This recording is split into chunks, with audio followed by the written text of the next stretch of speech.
Welcome to back my channel, the one and only YV Physics. So students, today in this class, आज हम बहुत ही interesting, बहुत ही मजेदार problem solving tricks के बारे में डिस्कस करने वाले हैं. सो मेरे साथ लगे रहिए, वीडियो के लास्ट तक देखते रहिए. और ये जो अभी मैंने ट्रिक्स बताने वाला हूं वो आपके वेक्टर्स जहां जहां पे आएंगे, मतलब मान लो कि ग्रेविटेशनल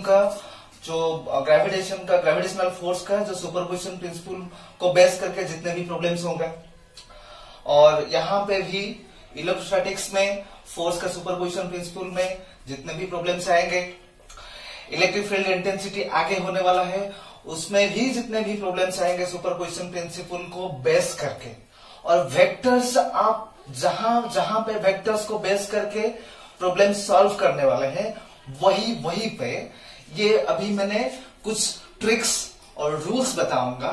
वही रूल्स आपको वो जिन जिन जगह पे वेक्टर्स यूज होने वाला है वहां पे आप एडिशन के लिए ये सिंपल ट्रिक्स अप्लाई कर सकते हो. ठीक है, उसके बाद मैं आपको 100% नहीं 99.9% गारंटी देता हूं कि आप कंप्लीटली सॉल्व कर पाएंगे अगर ये वीडियो को आप अच्छे से समझेंगे. ठीक है, सो उसी के हिसाब से अभी हम आगे बढ़ने जा रहे हैं. ठीक है, ओके. सो सुपरपोजिशन प्रिंसिपल में एक्चुअली क्या होता है कि vectors, since force is a vector quantity, so we are adding the vectors. So what are the rules to add the vectors? So the basic important rule is we can actually add in three ways, that is triangle law, parallelogram law and polygon law. So अभी हम पहले देखेंगे कि suppose आपके पास मान लो कि एक vector P vector है. ठीक है, ये हो गया आपका P वेक्टर, और दूसरी वेक्टर सपोज Q है आपके पास, ये आपके पास Q है, राइट. सो अभी उस दोनों वेक्टर के बीच में एंगल सपोज थीटा है. The angle between P vector and Q vector is theta, and you want to add these two vectors. So what is the resultant vector? What is the magnitude of the resultant vector and what is the direction of that vector? Okay, so parallelogram law के हिसाब से आप एक parallelogram ही draw कर लो. ठीक है, सो आप एक पैरेललोग्राम ही ड्रा कर लो जो कि ऐसा कुछ आएगा, राइट. सो ये आपका Q के बराबर हो गया, ये भी P के बराबर हो जाएगा. सो अगर P और Q को ऐड करेंगे तो ये हो जाएगा आपका रिजल्टेंट. ये आपका हो जाएगा क्या? रिजल्टेंट, मतलब P प्लस Q. ठीक है, and this resultant we will make an angle beta with the P vector. हमेशा याद रखिए कि रिजल्टेंट जिसके साथ भी एंगल कर रहा है बीटा वही P वेक्टर होगा. उस हिसाब से आप अच्छे से समझने की कोशिश कीजिए. ठीक है, सो ये ऐड होने से क्या होता है, रिजल्टेंट का मैग्नीट्यूड कितना आएगा और ये जो बीटा वो भी कितना आएगा. ठीक है, सो पहला फॉर्मूला है कि अगर आपके पास P वेक्टर है, Q वेक्टर है और उनके बीच का एंगल थीटा है, तो रिजल्टेंट का वैल्यू क्या होगा कि P स्क्वायर, ये रिजल्टेंट का मैग्नीट्यूड का वैल्यू, राइट. तो P square plus Q square plus 2PQ cos theta square root हो गया. ये आपका रिजल्टेंट, मतलब P प्लस Q का जो रिजल्टेंट होगा वो होगा square root of P square plus Q square plus 2PQ cos theta. ठीक है, उसके बाद उसका जो डायरेक्शन मतलब बीटा है वो क्या आएगा, राइट। सो बीटा होगा tan inverse P cos theta Q sin theta whole divided by P plus Q cos theta. Okay, vector में आपका ये डेरिवेशन कंप्लीटली दिया गया है, ठीक है ना। ये आपका रिजल्टेंट का मैग्नीट्यूड हो गया, ये हो गया रिजल्टेंट का direction with respect to P vector, ठीक है। एक बात मैं बोलना चाहता हूं कि आप इस वीडियो को अंत तक देखते रहिए, ठीक है।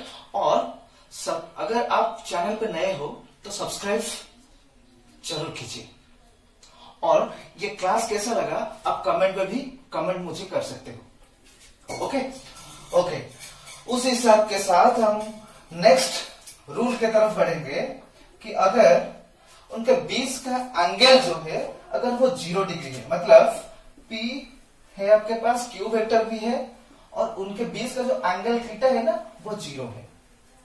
अगर थीटा इक्वल टू 0 डिग्री हो जाएगा तो रिजल्टेंट कितना आएगा, रिजल्टेंट आएगा P प्लस Q, मतलब रिजल्टेंट का मैग्नीट्यूड, अच्छे से याद रख लो, रिजल्टेंट का मैग्नीट्यूड आ जाएगा P प्लस Q, एंड ये जो आपका डायरेक्शन बीटा है ना वो हो जाएगा आपका 0 डिग्री, ठीक है। उसके बाद थर्ड प्रॉब्लम क्या है कि वही P वही Q आपके पास है, बट थीटा आपके पास अभी 90 डिग्री है। P Q के बीच में एंगल 90 डिग्री है, अभी आप लोग ऐड करना चाह रहे हो, तो रिजल्टेंट का मैग्नीट्यूड कितना आएगा। रिजल्टेंट यहां पे आएगा आपका P square plus Q square, square root of P square plus Q square ही आएगा, ठीक है। और जो डायरेक्शन आएगा beta equal to tan inverse Q बटे P, tan inverse Q by P, Q by P हो गया ना। फोर्थ रूल क्या होगा कि अगर उनके बीच का एंगल है 180 डिग्री, कितना है 180 डिग्री, तो रिजल्टेंट आपका आ जाएगा P difference Q। P difference Q मतलब आप यहां से P माइनस Q लिख सकते हो, Q माइनस P भी लिख सकते हो, जो भी ये दोनों में से जिसका मैग्नीट्यूड ज्यादा होगा उससे वही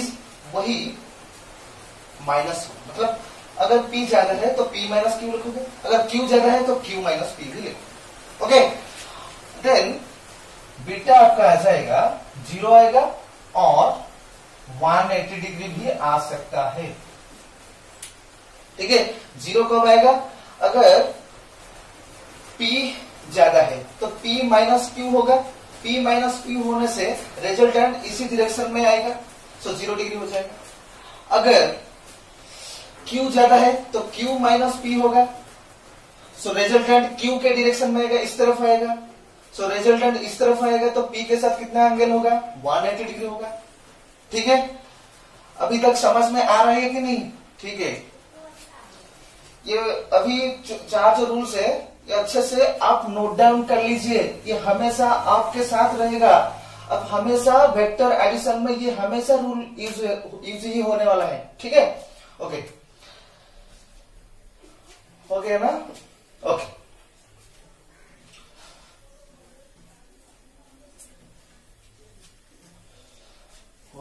हो गया।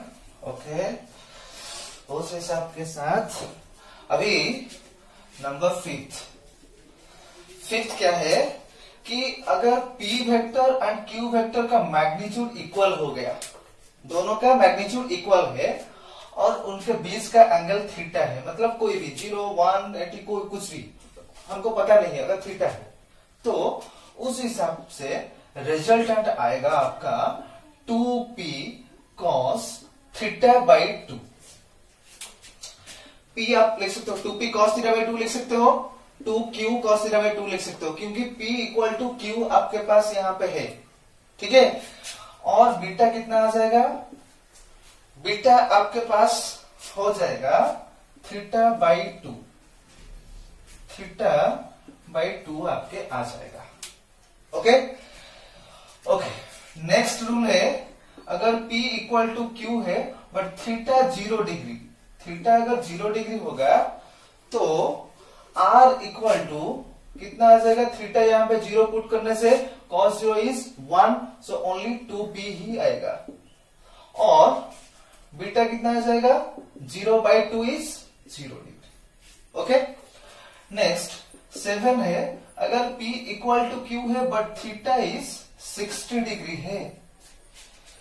ये बहुत बार, ये अभी फॉर्मूला जो है ना, ये बहुत ही बार यूज होने वाला है प्रॉब्लम में। Okay, so R equal to how much, ये आ जाएगा आपका cos 60/2, मतलब cos 30 कितना आएगा, cos 30 √3/2 है, 2 कैंसिल आउट हो जाएगा, सो फाइनली यहाँ पे रह जाएगा आपका √3p। Okay, so beta how much, beta कितना आएगा, थीटा इज 60, तो थीटा/2 60/2 इज 30 डिग्री आपका आ जाएगा। नेक्स्ट P इक्वल टू वही Q है बट थीटा अभी हो गया आपका 90 डिग्री, सपोज थीटा आपका 90 डिग्री हो जाए, सो तब जाके रिजल्टेंट क्या होगा, cos 90/2 cos 45, cos 45 is 1/√2, so 2/√2 means √2 वहां पे ऊपर ही आ जाएगा, सो यहाँ पे रिजल्टेंट का मैग्नीट्यूड हो जाएगा √2p and beta is 90/2 is 45 degree. Next P equal to Q है but theta is now 120 degree, तो रिजल्टेंट कितना आएगा, cos 120/2 cos 60, सो दैट इज 1/2, 2 कैंसिल हो जाएगा, तो वहां से आपका आ जाएगा R equal to P and beta कितना आएगा, 120/2 इज 60 डिग्री आपका आ गया।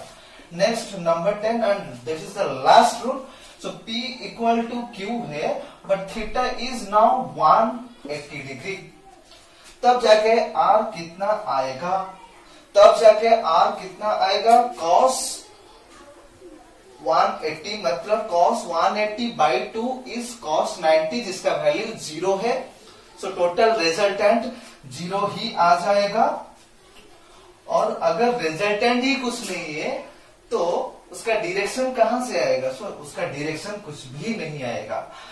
ये अभी अभी मैंने जो 10 रूल्स अभी वेक्टर एडिशन का बताया है, ये आप फर्स्ट ईयर का वेक्टर में यूज कर सकते हो, फर्स्ट ईयर में ग्रेविटेशन में यूज कर सकते हो, वीडियो के फास्ट में मैं बताया हूं, और एक बार भी बता रहा हूं।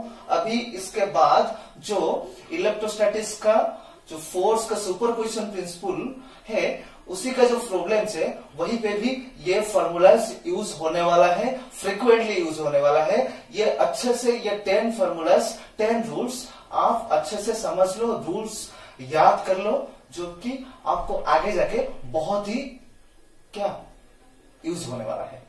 ओके ओके, अच्छे से नोट डाउन कर लीजिए। हो गया ना आपका, हो गया, कंप्लीट हो जाएगा, कंप्लीट हो गया ना। ओके, सो अभी सुपरपोजिशन प्रिंसिपल का स्टेटमेंट हम लिखेंगे।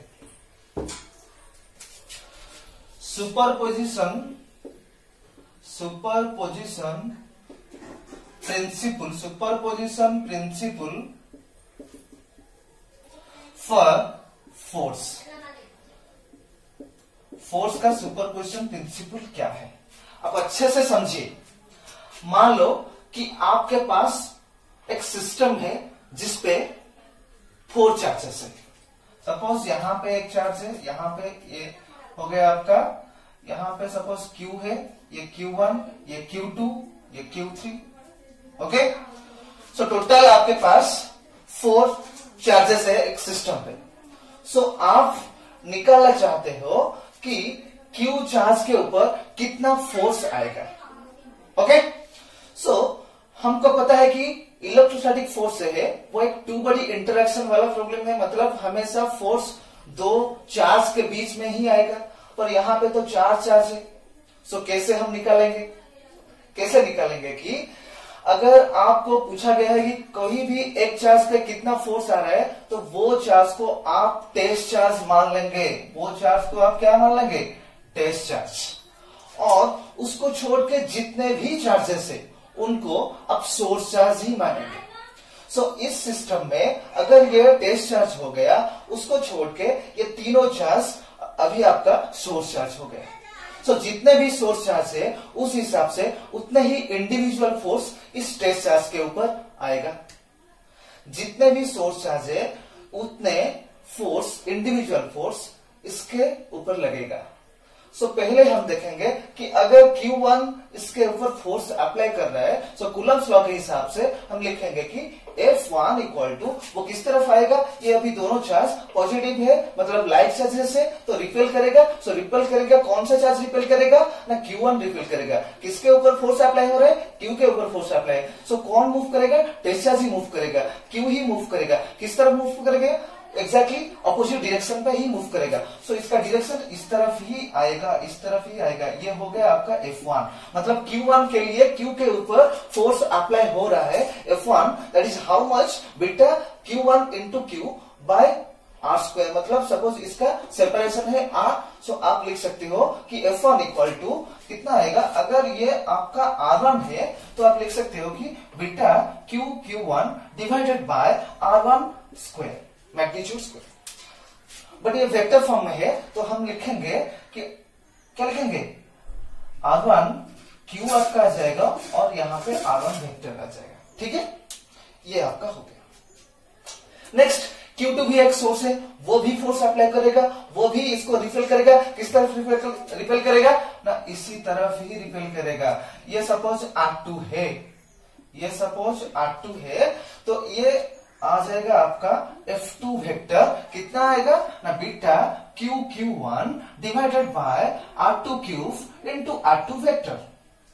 ओके, ये दो चार्ज, ये दो सोर्स चार्ज अभी F1 F2 के हिसाब से फोर्स इसके ऊपर अप्लाई कर रहे हैं। और भी एक चार्ज रह गया, उसका फोर्स भी आएगा, राइट? उसका फोर्स भी आएगा। सपोज उसका पोजीशन वेक्टर है R3 वेक्टर, उसका फोर्स मतलब Q3, Q के ऊपर जब फोर्स अप्लाई करेगा वो इस तरफ मूव करेगा। ये हो जाएगा आपका F3 vector, that is beta Q1 divided by R3 cube into R3 vector. ये तीनों चार्ज इंडिविजुअली Q के ऊपर इंडिविजुअल फोर्स अप्लाई करेंगे। टोटल यहाँ पे कितने फोर्स एक्ट कर रहा है? 3 फोर्स एक्ट कर रहा है। जितने भी सोर्स चार्ज होगा उस हिसाब से उतने ही फोर्स इंडिविजुअल एक्ट करेंगे। फाइनली Q के ऊपर कितना फोर्स आ रहा है? फाइनली Q के ऊपर F1 plus F2 plus F3। अगर उससे भी ज्यादा होगा तो प्लस F4। अगर n चार्जेस है प्लस Fn, राइट? यहां से अब इन जनरल हम जनरलाइज करके इसको लिखना चाहते हैं तो क्या लिख सकते हैं कि टोटल फोर्स और net force on a given test charge. The net force on a given test charge is the vector sum of all the individual forces acting on it by all the other charges. Okay? यहाँ पे दो और जो charges है वो individually इसके ऊपर जितने भी फोर्स अप्लाई कर रहे हैं उसको हम वेक्टोरिकली ऐड करेंगे, उसी को ही बोलेंगे सुपरपोजिशन प्रिंसिपल। ठीक है, समझ में आ गया? ओके, कंप्लीटली मैं बोलना चाहता हूं कि it states that mean superposition principle states that when a number of charges interact, the force on a given charge is the vector sum of all the individual charges acting on it. समझ में आ गया? ये हो गया आपका superposition principle. यही superposition principle को base करके हम अच्छे से समझने के लिए और भी ज्यादा प्रॉब्लम्स अभी सॉल्व करने वाला है। ठीक है, वो जो 10 रूल्स मैंने बताया था वो आप अच्छे से देख लीजिए, अच्छे से समझ लीजिए, ताकि हम इसे सुपरपोजिशन प्रिंसिपल को बेस करके जो भी प्रॉब्लम्स आएंगे वो अच्छे से हम सॉल्व कर सकते हैं। ठीक है, ओके, एक बार ओवरलुक कर लीजिए।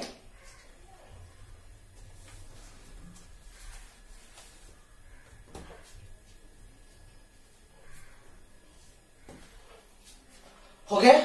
Okay, formula means superposition principle को बेस करके प्रॉब्लम्स अभी सॉल्व करने वाले हैं।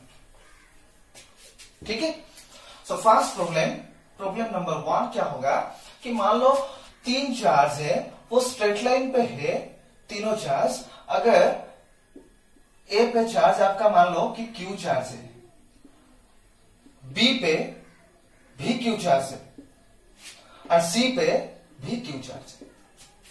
ठीक है, वो ये सपोज सेपरेशन आपके पास है, सेपरेशन है ए एंड सी के बीच में सपोज आर, और B is the middle point means between A and C, B is the middle point. So what is the separation between A and B? आप लिख सकते हो कि r/2।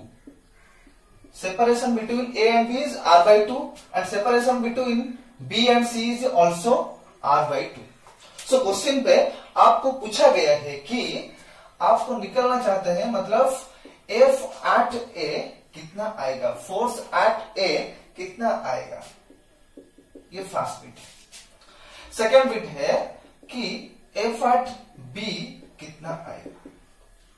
थर्ड बिट है कि एफ एट सी वो भी कितना आएगा, आपको यहां से सुपरपोजिशन प्रिंसिपल को बेस करके निकालना चाहते हैं आप।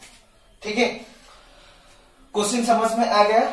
अभी हम ए के ऊपर कितना फोर्स आ रहा है वही सुपरपोजिशन प्रिंसिपल को बेस करके अभी हम इसको सॉल्व करेंगे। ए के ऊपर फोर्स पड़ रहा है मतलब अभी के लिए ए में जो चार्ज है वो टेस्ट चार्ज है, उसको छोड़ के जितने भी चार्ज है मतलब ये 2 चार्ज है, ये दोनों चार्ज अभी सोर्स चार्ज हो गए।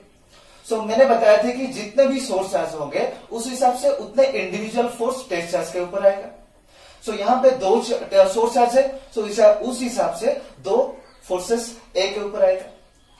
ठीक है, सो ए के ऊपर जो 2 फोर्स आएंगे उसका नाम क्या होगा और डायरेक्शन किस तरफ आएगा वो अभी हमें अच्छे से समझना चाहिए। ठीक है, सो अगर ए पे फोर्स अप्लाई हो रहा है, बी फोर्स अप्लाई कर रहा है, ये दोनों लाइक चार्ज है, लाइक चार्ज मतलब रिपल्सन ही आएगा फोर्स।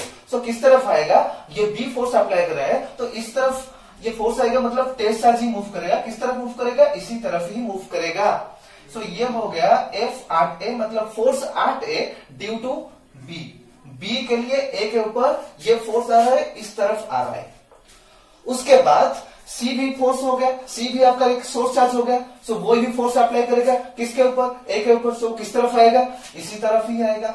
सो ये हो गया फोर्स एट ए किसके लिए, due to C, force at A due to C. So Coulomb's law के हिसाब से हम लिख सकते हैं कि force at A due to B कितना आएगा। अब अच्छे से देखिए कि ए के ऊपर कितना चार्ज है, क्यू है, बी पे क्यू भी है। So beta naught Q into Q divided by A और बी में डिस्टेंस कितना है, r/2। So r/2 whole square. Okay, direction किस तरफ आएगा, हम लिख सकते हैं कि एलॉन्ग बी ए। ये टेस्ट चार्ज किस तरफ मूव करेगा, ए से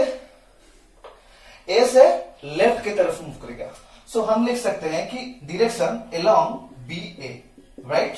ओके, सो r/2 मतलब r²/4। सो 4 अगर इस तरफ आ जाएगा सो आपका वैल्यू आ जाएगा बीटा नॉट q²/r²। ओके, ठीक हो गया ना। सो उसके बाद एफ एट सी हम लिखेंगे, F at A due to C हम लिखेंगे, कितना आ जाएगा बीटा नॉट। ए पे कौन सा चार्ज है, क्यू है, सी पे भी क्यू है। सो क्यू इंटू क्यू हो गया, और सेपरेशन ए और सी में सेपरेशन कितना है, आर है। सो आप लिख सकते हो कि r², राइट। सो फाइनली कितना आ गया, beta naught q²/r²। Okay, so A के ऊपर अभी इंडिविजुअली कितना फोर्स आ रहा है, F A B F A C 2 force आ रहे हैं। सो सुपरपोजिशन प्रिंसिपल के हिसाब से अगर कोई भी चार्ज पे आप टोटल फोर्स निकालना चाहते हो कि वो दोनों चार्ज को आप वेक्टोरिकली ऐड कर लेंगे। So finally net force at A कितना आ जाएगा, नेट फोर्स एट ए आपका आ जाएगा F at A due to B plus F at A due to C.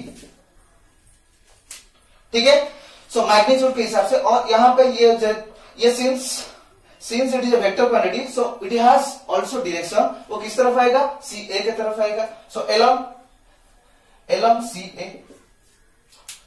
So along B A along सी ए, ये दोनों डायरेक्शन एक ही डायरेक्शन पे है। सो अगर एक ही डायरेक्शन पे है, सो यहां पे एफ ए बी आपका हो गया P vector, F A C हो गया Q vector. So P vector Q vector magnitude same नहीं है, बट उसका एंगल 0 है। सो अगर दो वेक्टर का एंगल 0 है, सो रिजल्टेंट का मैग्नीट्यूड कितना आ जाएगा? सिंपली मैग्नीट्यूड हिसाब से हम उसको ऐड कर सकते हैं। कितना आएगा? F A B plus F A C, क्योंकि थीटा अगर 0 है तो रिजल्टेंट आप लिख सकते हो कि resultant equal to P plus Q. So उस हिसाब से मैग्नीट्यूड हो गया एफ ए बी का कितना, ये मैग्नीट्यूड है, और एफ ए सी का मैग्नीट्यूड ये हो गया। सो आप मैग्नीट्यूड के हिसाब से ऐड करेंगे, सो फाइनली आपका आ जाएगा 4 beta naught Q square by are square plus beta naught Q square by are square is how much? 5 times beta naught Q square by are square. Complete fast beat आपका हो गया, fast beat complete हो गया। Okay, so next हम निकालना चाहते हैं कि फोर्स एट बी कितना आएगा। फोर्स एट बी कितना आएगा अभी नेक्स्ट बीट में हम सॉल्व करने वाले हैं।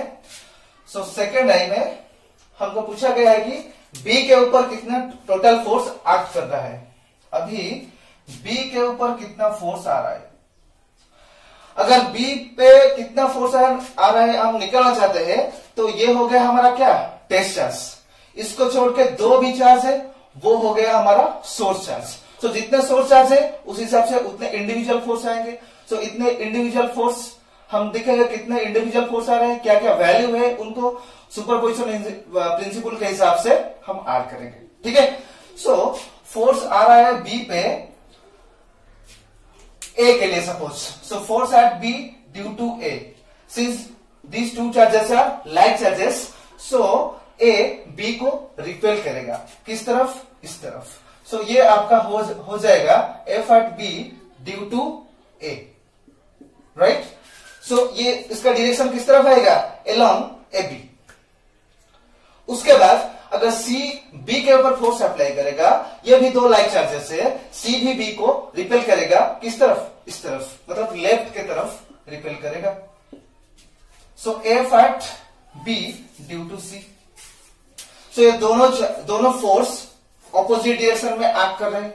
अभी हम देखेंगे कि कितना आएगा रिजल्टेंट और कितना आएगा डायरेक्शन, फाइनल रिजल्ट कितना आएगा वो हम कैलकुलेट करने वाले हैं। ठीक है, so F at B due to A कितना हो जाएगा? बीटा नॉट, बी पे कौन सा चार्ज है? क्यू है। सो क्यू इंटू ए पे कौन सा चार्ज है? वो भी क्यू है। और बी और ए में सेपरेशन कितना है? वो आर बाई 2 है। So are by 2 whole square. So finally आपका आ जाएगा 4 times beta naught Q square by are square. Direction is along b a लिख सकते हो, और क्या लिख सकते हो कि क्या लिख सकते हो? टुवर्ड्स राइट लिख सकते हो। Okay, so next force at B due to c कितना आएगा?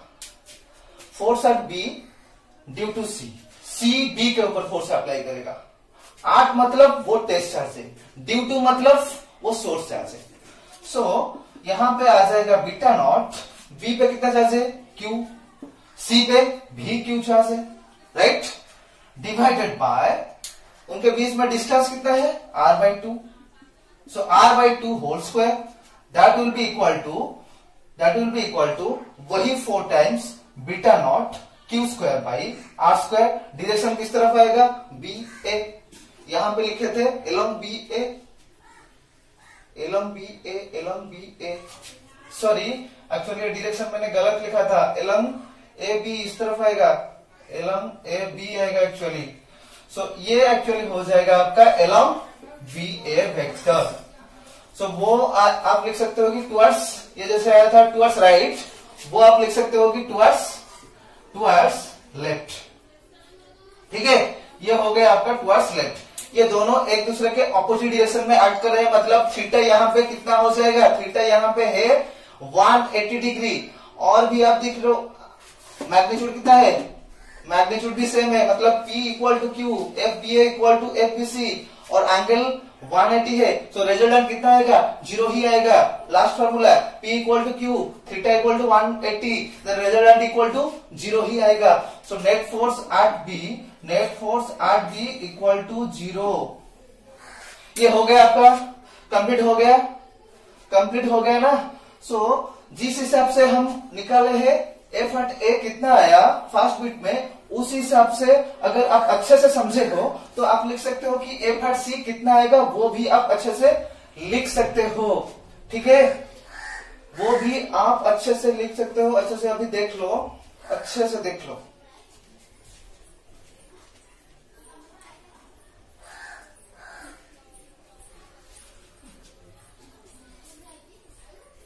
हो गया, ओके। सो ये थर्ड बीट का आंसर कितना आएगा, आप मुझे कमेंट में बताइए। ये आपके लिए होमवर्क है। नेक्स्ट क्लास में इस सुपरपोजिशन प्रिंसिपल को बेस करके और भी प्रॉब्लम्स, इंटरेस्टिंग प्रॉब्लम्स हम करने वाले हैं। ठीक है, आज के लिए बस उतना ही। जय हिंद, थैंक यू।